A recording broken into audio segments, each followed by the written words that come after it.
This episode of Asking for a Friend is sponsored by BetterHelp.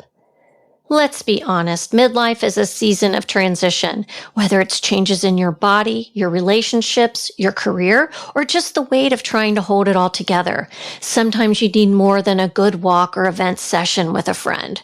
You need a safe space and a trained professional to help you process it all. And that's where therapy can be a game changer. BetterHelp makes getting started simple. Just fill out a brief questionnaire and get matched with a therapist in as little as 48 hours. You can message your therapist anytime and schedule sessions that fit your lifestyle. No commuting, no awkward waiting rooms. And if you don't click with your first match, you can switch therapists to find the right fit.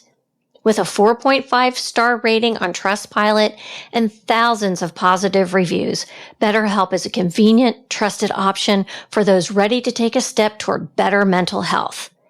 Visit BetterHelp.com/Michelle for a 10% discount off your first month and take the first step today. Therapy isn't just for crisis moments. It's for anyone who wants to feel better, think clearer, and navigate life with more confidence. Health, wellness, fitness, and everything in between. We're removing the taboo from what really matters in midlife. I'm your host, Michelle Folan, and this is Asking for a Friend. Welcome to the show. One thing that I see that holds women back in their fitness journeys are the damaging remnants of diet culture. And I want to address the most common mistakes midlife women are making when it comes to their health and how we can shift from chasing quick fixes to cultivating sustainable, soul-aligned well-being. Today's guest is someone I've admired for a long time, Courtney Townley.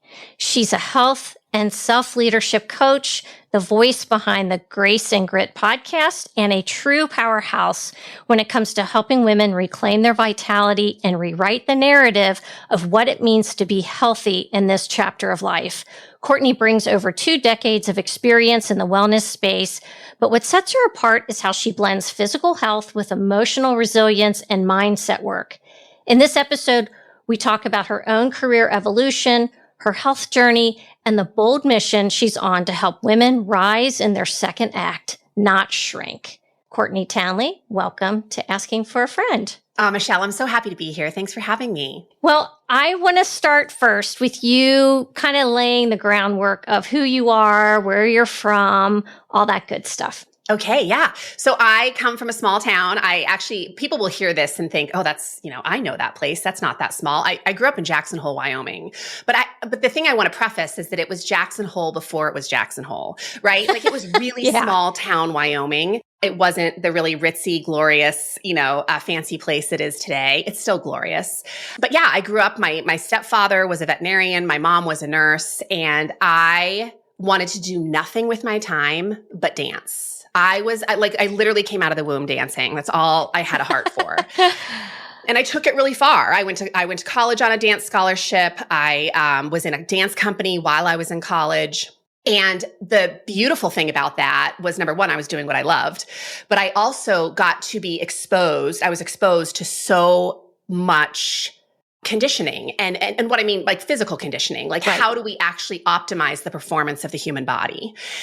And as graduation was approaching from college, I was starting to really understand that probably my career with the company I was with was not going to put food on the table. I wasn't making a lot of money, right? It wasn't a lucrative right. profession, probably more so now. I think, dancers are being treated better today than they were, 30 years ago. But I did realize that something had to give and I probably needed to go find other work. Okay. So I kept dancing, but I ultimately decided, somebody actually threw this idea out to me. I was doing Pilates classes as a part of my dance training. And one of my friends said, hey, there's a school up in Toronto, Canada. I was living in Michigan at the time. And you can get certified in a year. And I think you'd be great at it. And I had been teaching fitness classes all through college. So I was like, oh, that makes sense. And I could make money teaching fitness, like make a career out of it. I have to ask you, this is something that, of course I've heard of Pilates, but 30 years ago? Oh, yes. So, Michelle, I have this amazing knack for falling into things and talking about things long before they're mainstream. I don't know why. It's like been my whole life. But yes, I was introduced to Pilates long before it was like the buzzword that it is today. But what was cool about that is I ended up going to get certified in this year-long program.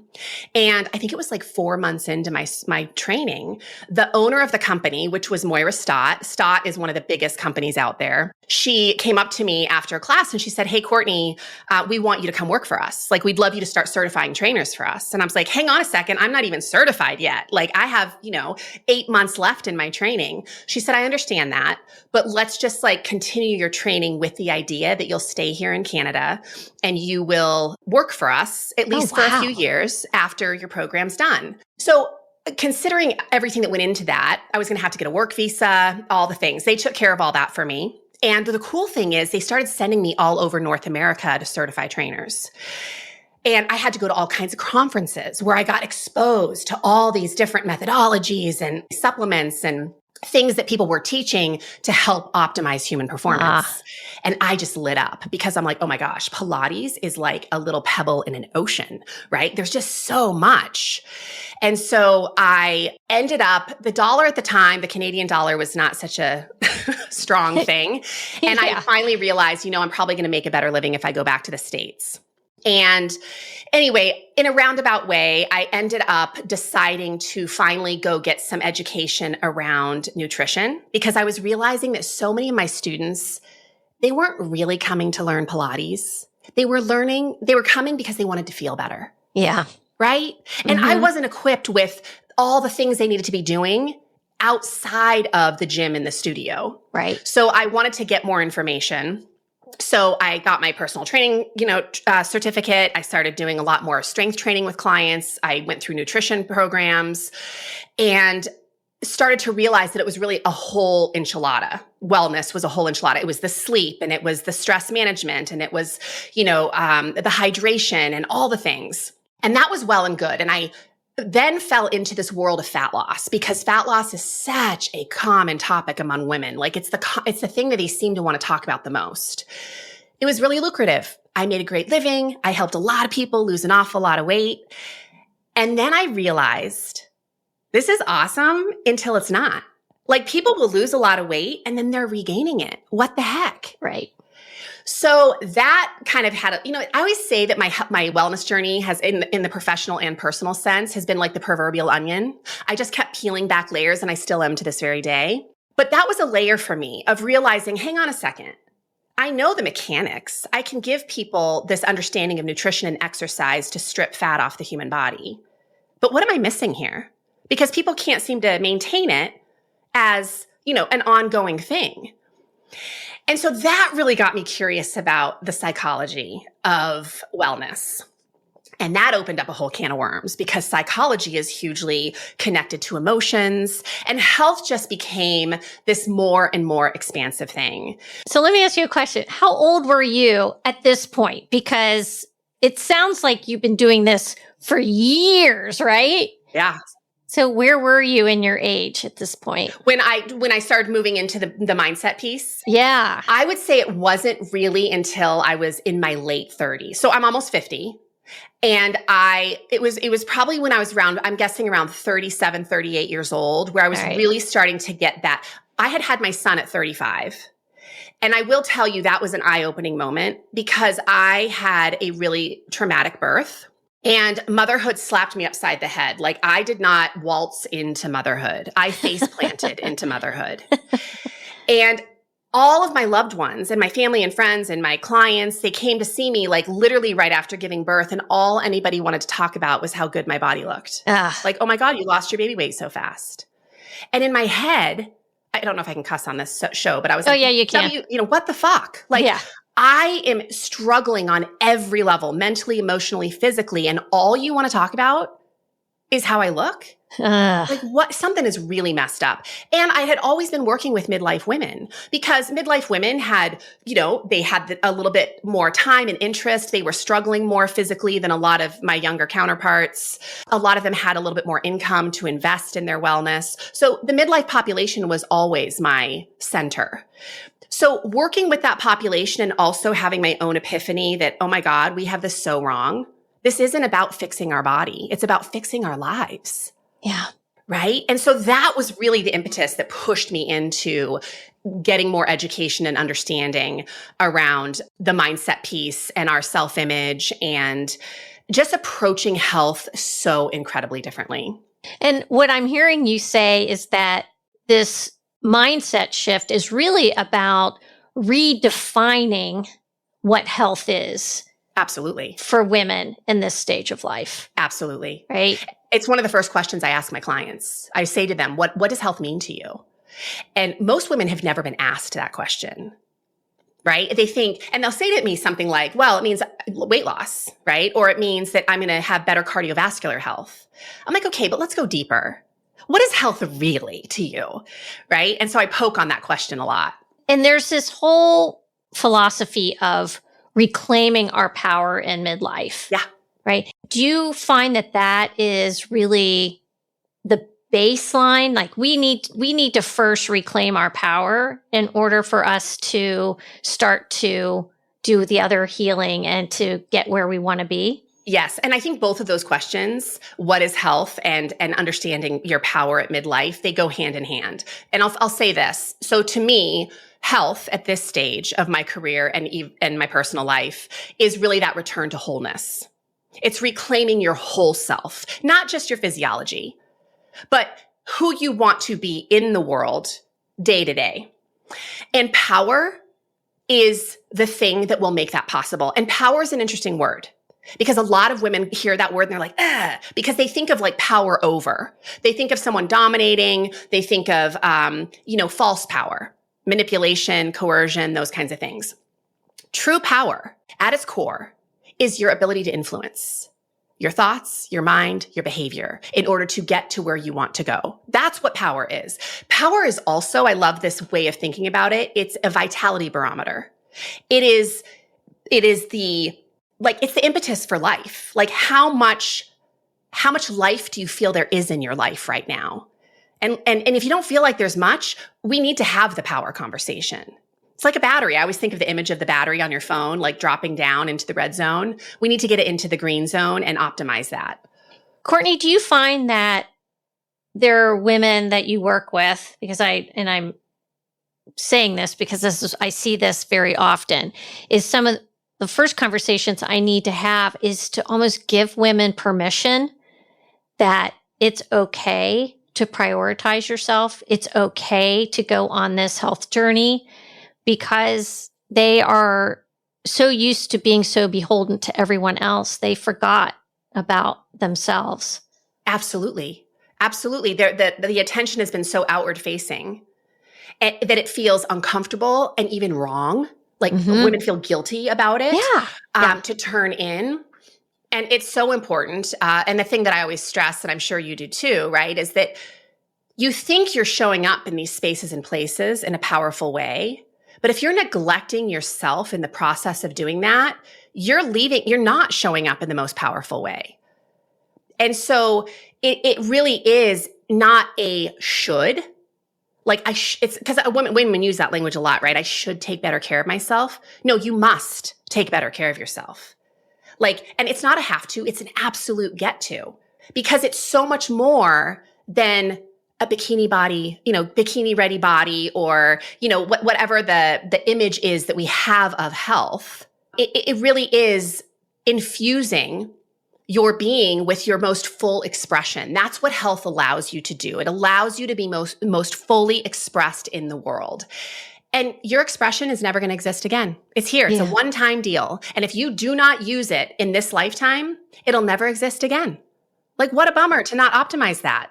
I love this. Yeah, I love it too. I love it so I love much. this.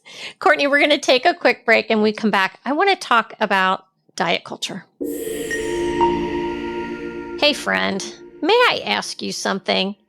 How much longer are you going to put this off? If you're over 50 and waking up tired, frustrated with your body, and wondering why nothing you've tried is working anymore, you are so not alone. But it doesn't have to be this way. The old rules of more cardio, fewer calories are broken. They don't work in midlife. The faster way to fat loss does. As your coach, I'll help you build strength, fuel your body with real food, and finally feel in control of your health again. No extremes, no guesswork, just a strategy that works for women like us. So really, how long are you going to wait to feel like yourself again? Hit the link in the show notes and let's do this together. We are back. You have been a vocal critic of the pitfalls of diet culture. And why do you think it's been particularly harmful to midlife women? Oh, so many reasons. Let me start here. I think that one of the biggest issues with diet culture is that we are allowing someone else to set the standard for our life. That's always problematic because it's not something I decide. I didn't decide maybe consciously and for great reason that I wanted to be smaller, but because it's the pervading message of what I should be out there, that's what I'm just following, right? So I think that that's a problem. I'm sort of outsourcing the goals for my life rather than insourcing them. That's always a problem. Yeah. The other thing is if you think about the chemistry of midlife, this is a whole podcast in and of itself. Oh, I know. This is meaty. I love it though. Yeah. So basic understanding of midlife chemistry, and again, this is really boiling it down to the bare bones, is that we are losing the very hormones that help us to manage stress. Okay. So our stress tolerance is declining at a time where we have more stress than we've ever experienced in our life because we're in the throes of our career. We have kids maybe leaving the house. We're having relationship challenges. We have aging parents. We're worried about retirement. I mean, dear Lord, right? The responsibilities that we have are really piled on at midlife. And then estrogen and progesterone are leaving the party. Yeah. And it's like, no, I need you now more than ever. And so I always call midlife the renovation years. Because if you are unwilling to renovate how you are living, you will implode. And menopause is very clear about this. We see some women get bulldozed through it. And we see some women traveling through it, I don't want to say with no issues, but certainly with less suffering. And a big part of that is going to be how you conduct your life and the decisions you make. So back to the diet piece, because I want to make this clear. This old school model, eat less, exercise more. In a life that is already contending with lots of stress and losing the very hormones that help us to manage stress, guess what lower calories and more exercise is? It's even more stress. In a body that can handle it, sometimes it's a good thing. In a body that's already broken down on the edge of burnout, it's a recipe for disaster. And you watch women do this. They keep banging their head against the brick wall of diet culture. And they're like, why isn't anything working? Nothing's working. Right. And it's like, yeah, because the whole system is broken. It's not you. It's the ideology behind diet culture that's a problem. And let me just say this before we go on, that I really move from the premise that deep health, because deep health is really what I am encouraging my clients to find. It's not just physical health. It's the mental health, emotional health, the relationship health. It's the whole thing.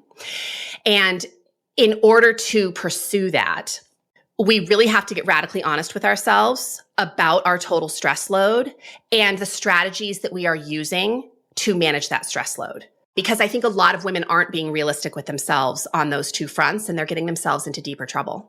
Mm-hmm. Yeah, it's you will spin your wheels. Yeah. You will continue to spin your wheels if you don't address some of the underlying stuff. Yeah.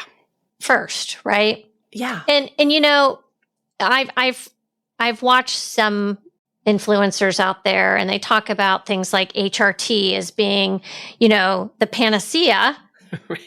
Right. And yes. and I'm on HRT. And I always tell everybody, place. Sure. Yeah. Not everybody can use HRT, right? Not everybody's a candidate, but we have to learn to manage some of this stuff externally without the use of HRT. So can you talk about that a little bit? Yeah, it's interesting. I love that you're bringing this up because I think that we love this idea that there's one solution, Like if I just do this one thing, it's going to solve all these problems. And it's like, well, HRT is a support mechanism.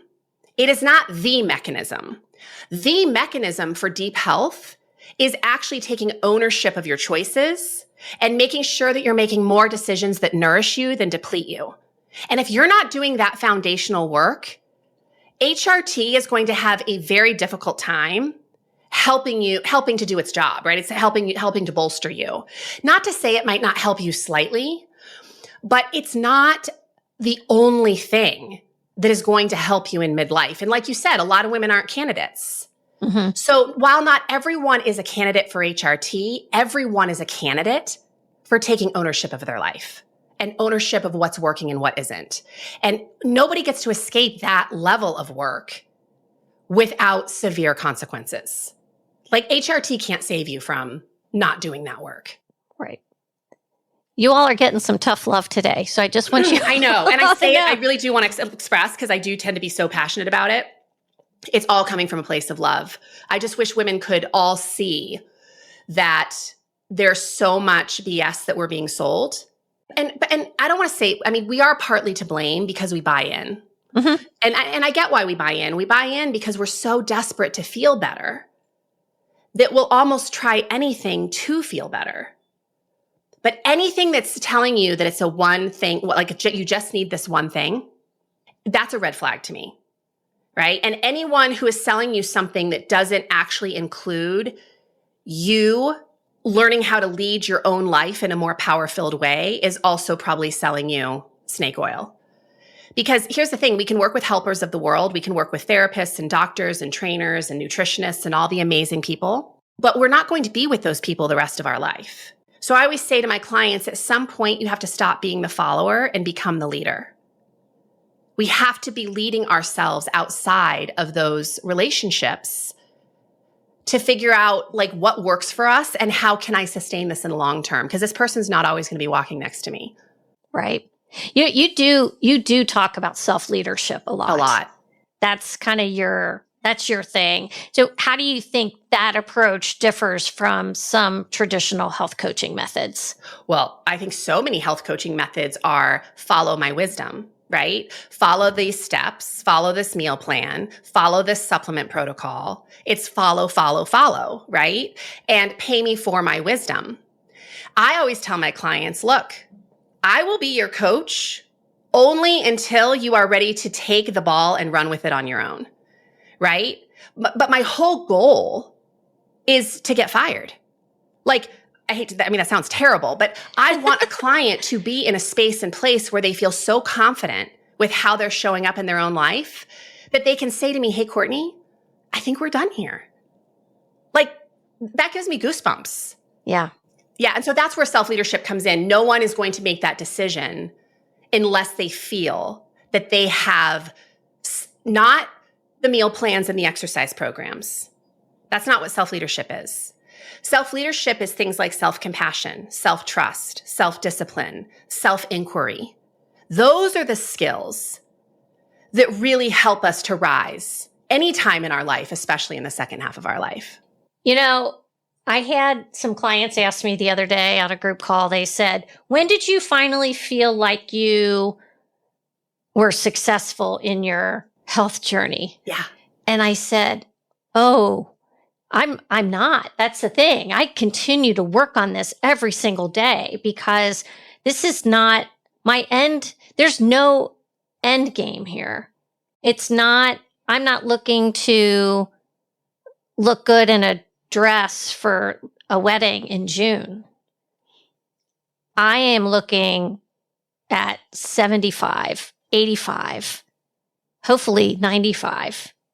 That's my goal. That's why I never stop. So, that's what I try to tell my clients is there's no end game here.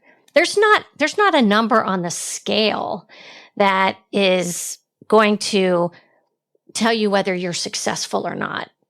Yeah.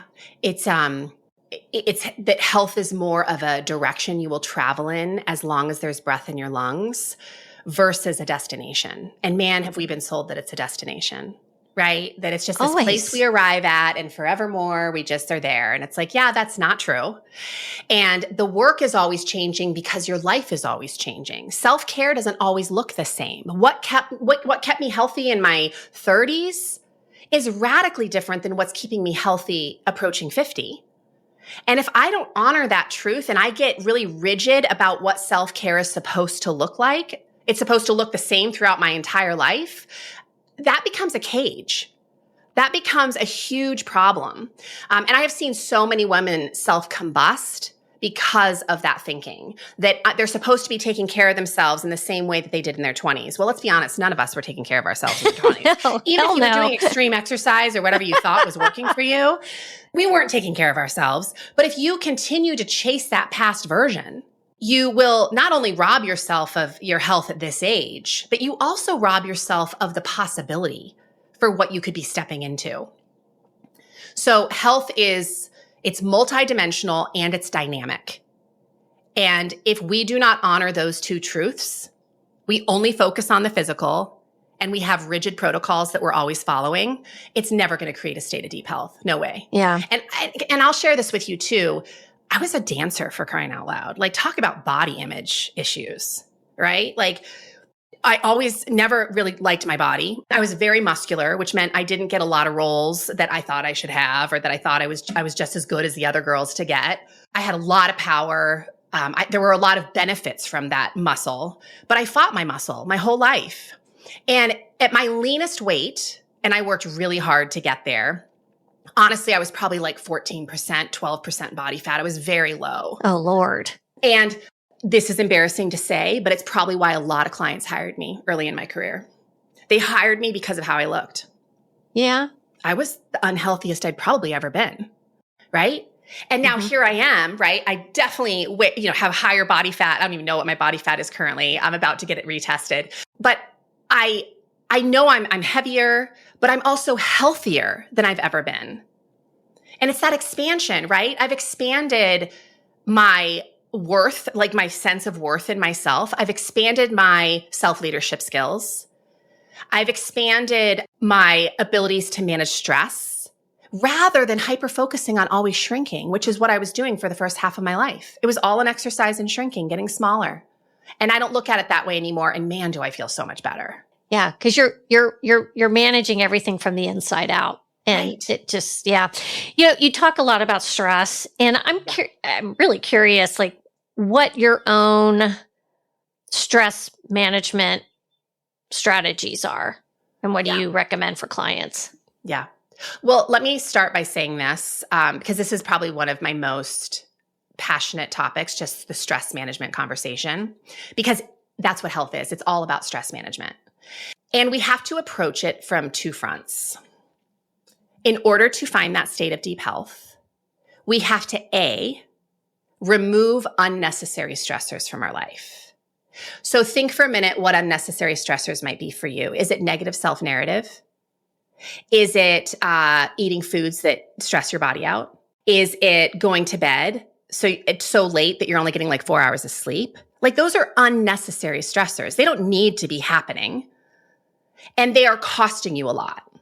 Okay. And that's the part that the fitness industry and the wellness industry tends to hyper focus on, is those unnecessary stressors. But there's also this whole side of purposeful stress. What is the stress that we need to lean into on purpose in order to become more resilient? Have you been in a job that you hate for 30 years and it's robbing you of your health? And maybe the stress you need to lean into is getting back to your resume and starting to pass it out. Right. Right? Mm-hmm. Is maybe some purposeful stress that you've never had a healthy relationship with strength training. And yet you also understand by everything you're hearing lately that it's probably important to your health moving forward. And so maybe the stress you need to lean into on purpose is actually hiring a trainer or going to a class to start learning more about that. It's removing unnecessary stress and it's leaning into purposeful stress. So in my own life, unnecessary stress, how I cope with that is I am really good at checking in with myself daily to almost assess where the unnecessary stress was. I'll tell you, this morning, I I was having anxiety. I think I told you that I have a book coming out this fall, and I was having anxiety about some things. And when I checked in with how I was feeling, I was like, okay, this is so unnecessary. The only reason I'm experiencing anxiety right now is because I'm thinking about this in a way that's producing anxiety. I'm the one who's creating it. Right? I will also say I'm pretty close, I think, to having my period. So I think there's an element of that too. Oh, but just knowing you're still things. Getting those? Well, yes, I am. I think I'm very close to being done, but I am still getting them. So that helps me. The play, I have a 15-year-old son, and he definitely, when I'm throwing the ball with him in the yard, or I'm, just goofing around with him in the living room, like that's a stress management tool for me.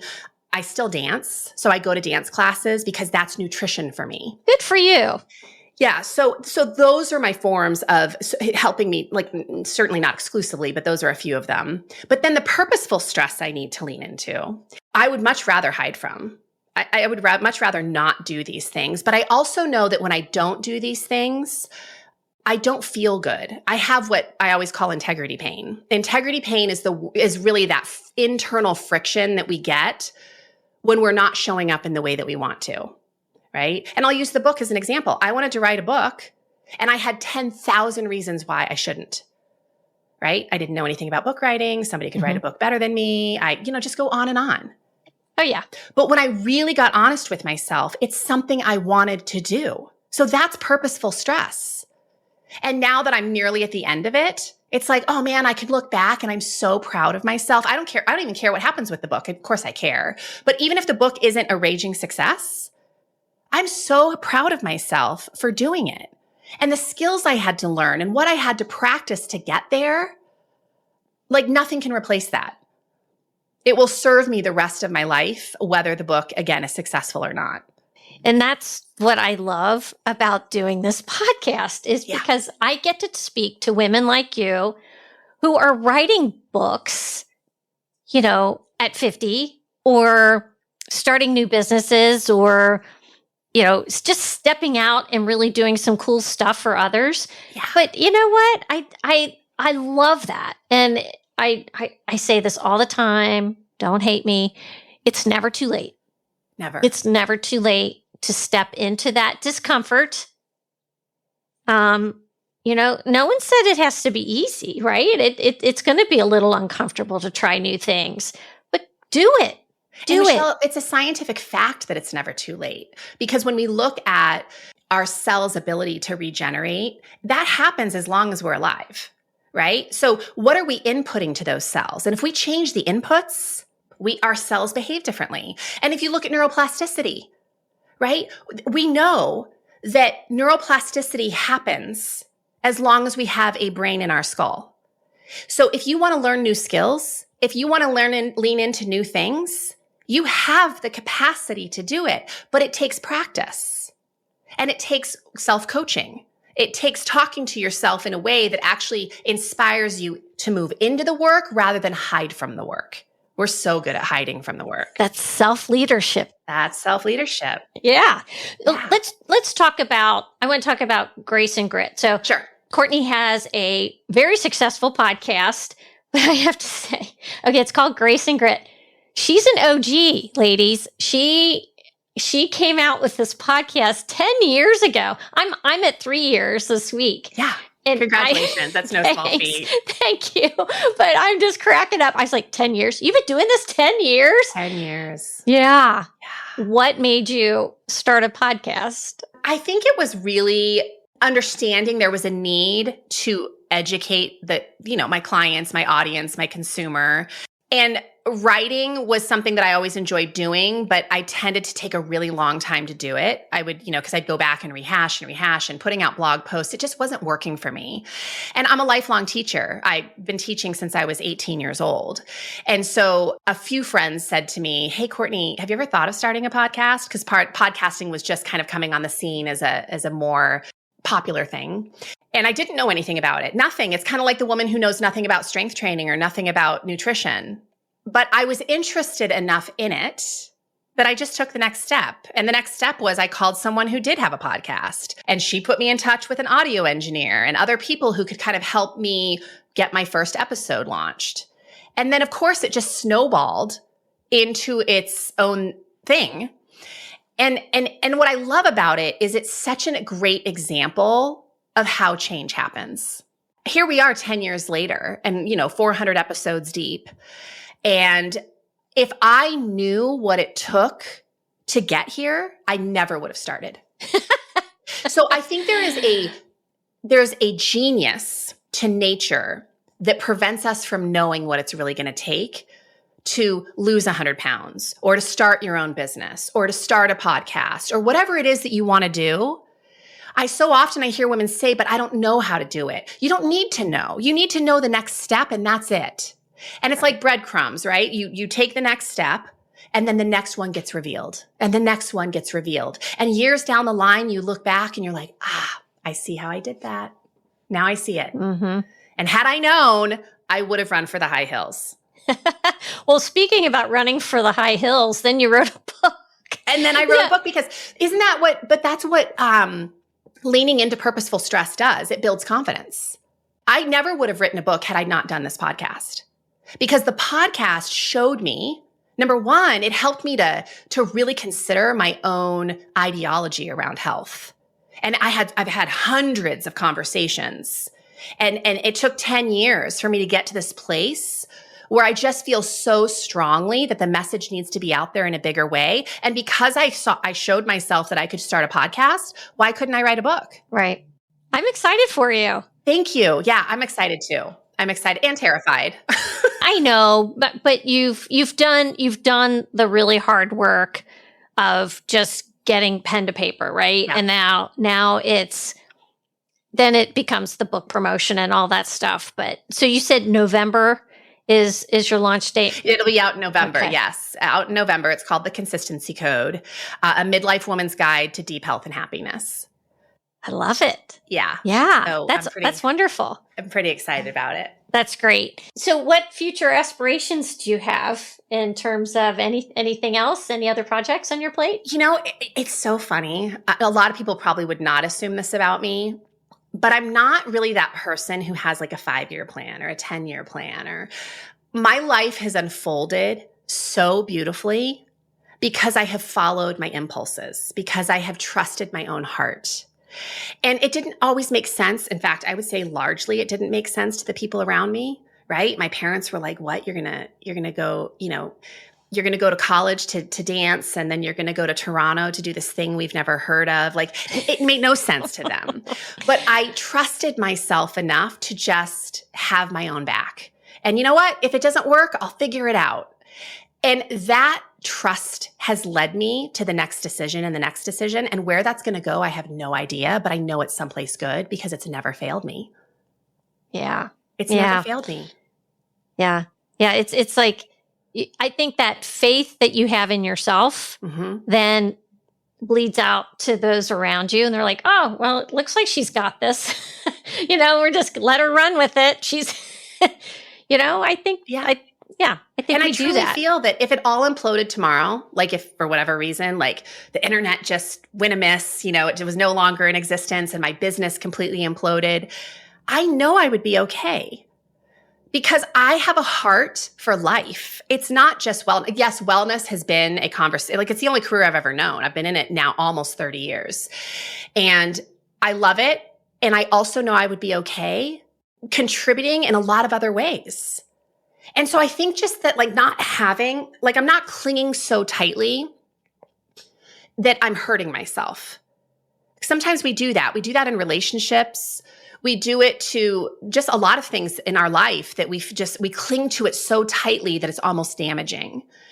And that's been a beautiful lesson in midlife, that I don't need to cling so tight because I know it's the things that are meant for me will stay. And I'm going to be okay because I have those skills. Now, I'm not saying that I've mastered all of them. Like, it's a work in progress for everybody.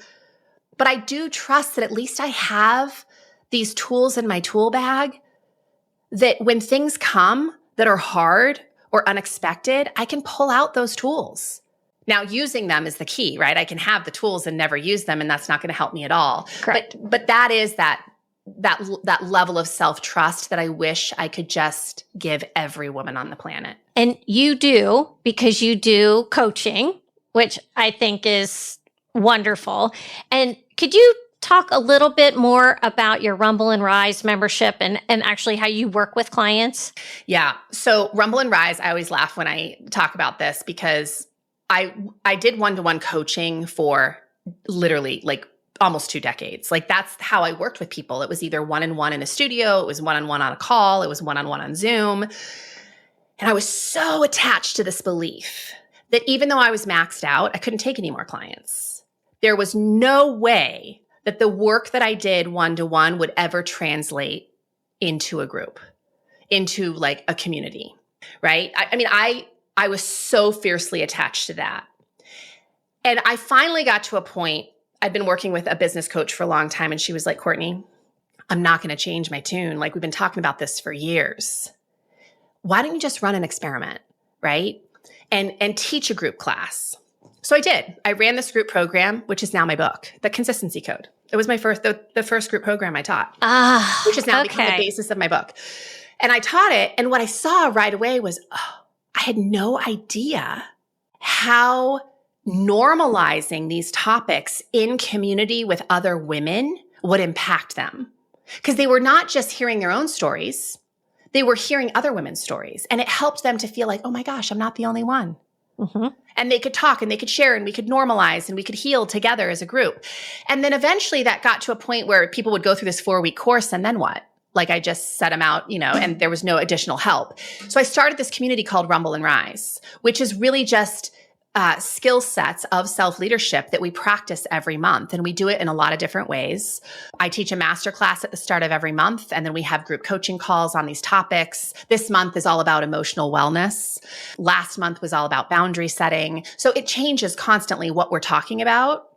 And this is just a community of women who they want to approach health in a different way. They want to learn those self-leadership skills rather than consistently hyper-focusing on weight loss or diet or exercise. And I will say that we have a lot of those conversations because those things are valid. They just aren't the only conversation that needs to be had. Correct. Yeah. No, I like that because what you're doing is, I think sometimes we put the cart before the horse. Oh, yeah.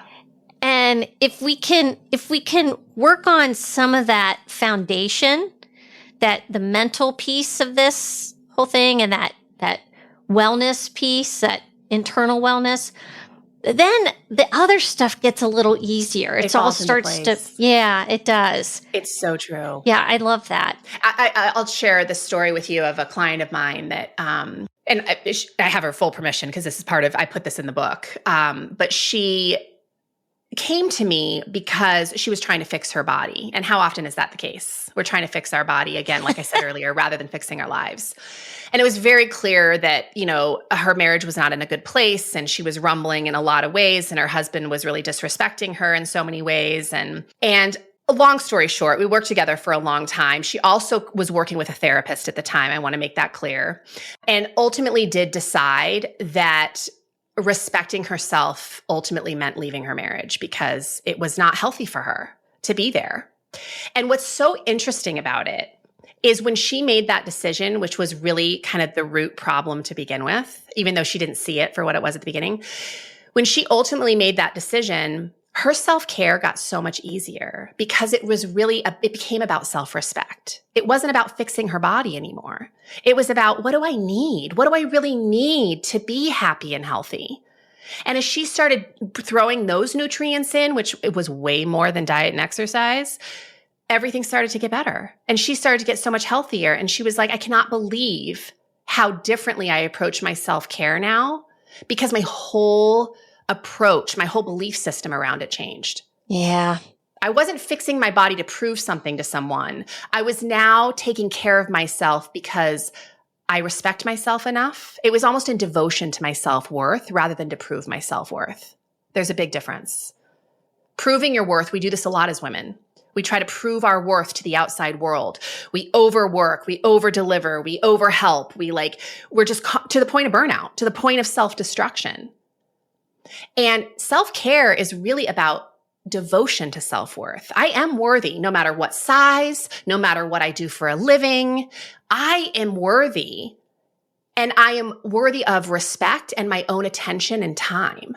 And when we can get to that place, you'll never stop caring for yourself, because once you open that box, you can't close it. Amen, Courtney Townley. Amen. I love, and so I'm sitting here nodding, and I'm going, yeah, like I'm at, some religious revival. But I'm soaking all this in because I deal with this every day too. I mean, it's, but, and I still have work to do on myself too, right? We all do. We all do. And I'm the first to admit that to my whole community. I'm like, even the reason I started Rumble and Rise, I always feel is for selfish reasons, because I was so tired of being in community of women that only wanted to talk about their clothing size and losing weight for an upcoming event and what new diet they were on and what new exercise program they were doing. I was like, dear God, are we not bigger than this? Like, is there not other things we can talk about? And so I wanted to start a community. I wanted to be in a community of women who were talking about health in a very different way. And because I couldn't find it, I just started it. There she goes again. There she goes. I know. I love it. So, Courtney Townley, for listeners that are interested in your programs and your insights through your Grace and Grit podcast, how do they find you? Yeah, probably the best place is graceandgrit.com is my website, and all the things are there. We have a Start Here button that if you click on it, it'll take you to, some freebies where you can, get some information on, like we have I think it's called Midlife Magic Guide that just gives you some really basic skill sets to get started in your own self-leadership process. The podcast, of course, there's the gateway for that on the website. And then all my program information is on there as well. Wonderful. I really appreciate you being here today. Oh, I so appreciate you having me. And I love that we do similar work in the world, like we're helping women, and because I don't think there can be enough of us. And so I applaud what you're doing, and I'm cheering you on in the biggest way. Oh, well, thank you. And I wish you the best of luck with your book launch in November. Yeah, thank you. Thank you so much. Thanks, Courtney. Hey, thanks for tuning in. Please rate and review the show where you listen to the podcast. And did you know that Asking for a Friend is available now to listen on YouTube? You can subscribe to the podcast there as well. Your support is appreciated, and it helps others find the show. Thank you.